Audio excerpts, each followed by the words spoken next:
Before I show you, I feel like a complete idiot because I didn't check this over. I know I should have. What is going on YouTube? Hope everyone's having a great day. I'm gonna be doing some super cool stuff in the FRS today. I finally figured out why I could not go so low on the rear on the FRS. Let me run out of the shop and show you guys, and then we're gonna throw on some wheel spacers. I am gonna throw on those 2-inch wheel spacers in the rear, throw on the 1-inch up front, and see how it looks. So just get a little more camber out of it, and I might be able to go a little lower in the front as well. Let's jump into the shop. Let me show you what's going on. All right, so let me show you what I did to get the rear to sit a little lower. Let me crawl under the car. So you see that bolt right, hold up.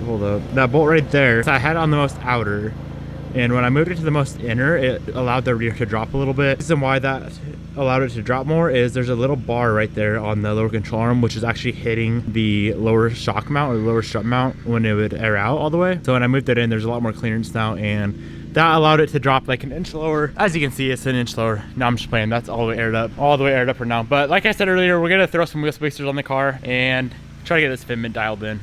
One of these days, I'm definitely gonna make a super in-depth, detailed like video explaining and going over if wheel spacers are actually safe to run on a car, what the best brand and style of wheel spacer is, and yeah, just kind of going over wheel spacers as a whole, because I know it's a very debated topic in the car community. So I definitely want to do that. But for today, I'm not gonna go like dive into whether they're safe or not. I'm just gonna throw some on my car and try to get some fitment dialed in.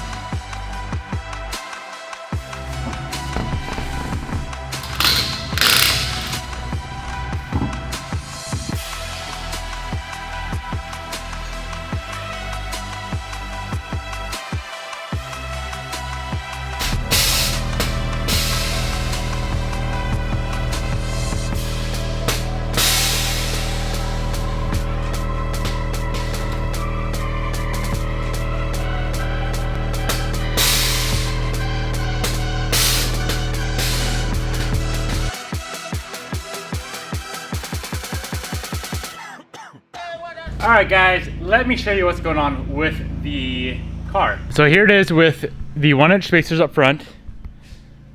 Got a fat ass amount of camber up front. I could run more, but I don't want to run more. I think the front, I'm gonna drop to a 1/2-inch spacer just so I can bring that wheel in and not worry about anything. So 1/2-inch spacer up front, and then the rear, this thing is poking. It actually looks so sick though from the rear.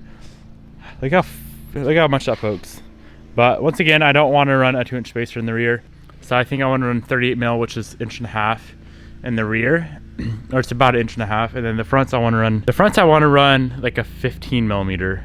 I think a 15 mil would be good because these are 25 in the front. So bring that in. I don't know. Maybe I'll do some research and reading. Maybe I'll do a 12 mil or something up front. But just some high quality, good spacers, and we'd be good to go. But we're having another major issue with the car, guys, and I cannot drive it until I get this issue fixed. So let me show you what's going on.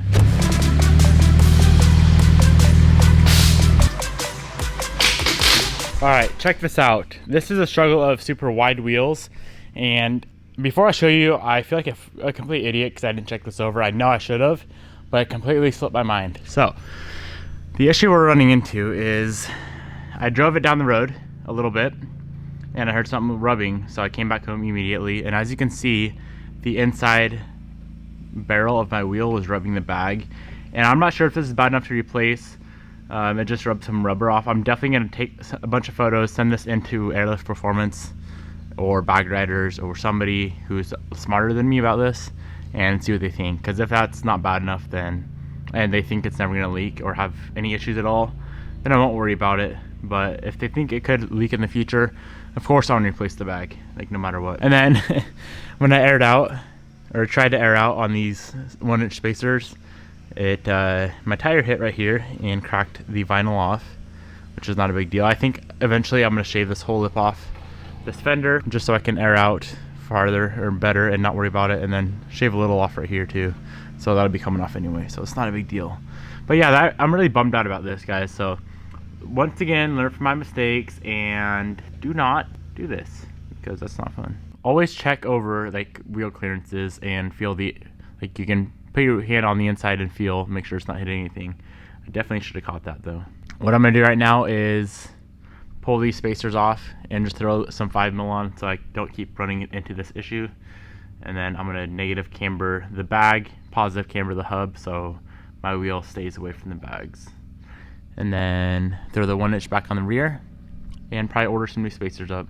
So currently on the side of the car, hold up. Currently on the side of the car, I'm running the 5 mil spacer up front, the 25 in the rear, so the 1 inch in the rear. And I am about to pull this other side wheel off and keeping my fingers crossed that this bag, or this wheel is not rubbing on the bag. I guess I could feel back there right now. I'm betting $5 that it's not rubbing because I don't hear it. Really hoping and praying it's not. But I still got to throw that 5 mil spacer up here just to match that side.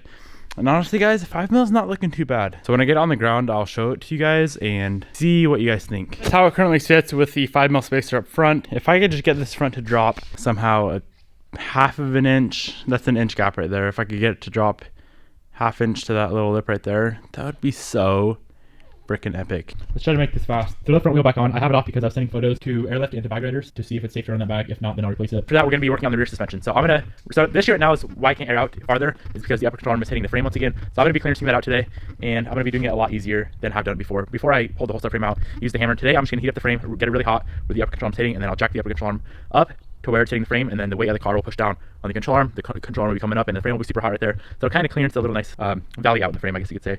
And I think I'm going to go about a 1/4 inch because a 1/4 inch in there should equal about a 1/2 inch on the wheel. I'm not really sure. I'm not good at geometry, but I'm just kind of guessing.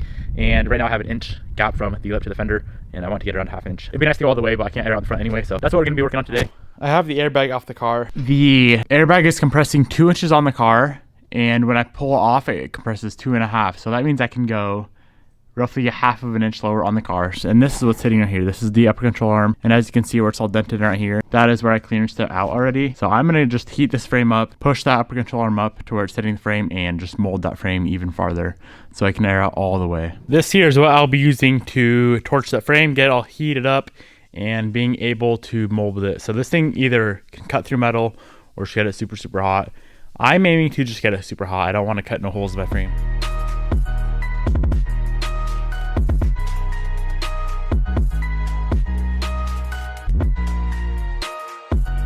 So after about 2 or 3 hours of working on the frame, I got it to sit right there. So it's went from about a 2.5 finger gap to a 1 finger gap. That makes me super freaking excited. I also did have to clearance out the lower control arm where the CV axle was hitting. Now it's time to throw the bag back on this side, go bust to the passenger side, and air out.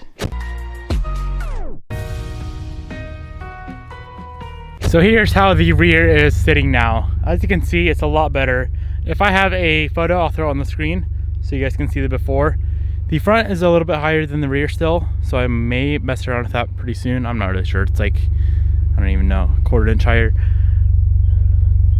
Yeah, I can almost get 2 fingers in there, and it's about the same actually. So I may just leave it. Kind of like the look of the front being lower, but that's how it's currently looking, guys. Pretty soon here we're gonna have wheel spacers, 1/2 inch in the front, 1.5 in the rear. Get a little more stancy with this car, and it should be looking good. Anyways, dudes, I'm gonna go ahead and wrap up this video right here. This nice little vlog. It's kind of like I kind of like these car vlogs. They're pretty dope. If you guys enjoyed it, hit the subscribe button right up in that corner up there. Thank you so much for watching. If you have any questions or comments, drop them down in the comment section below. Like I said, thank you for watching. If you really enjoyed the video, you might as well share it. I'll see you guys tomorrow.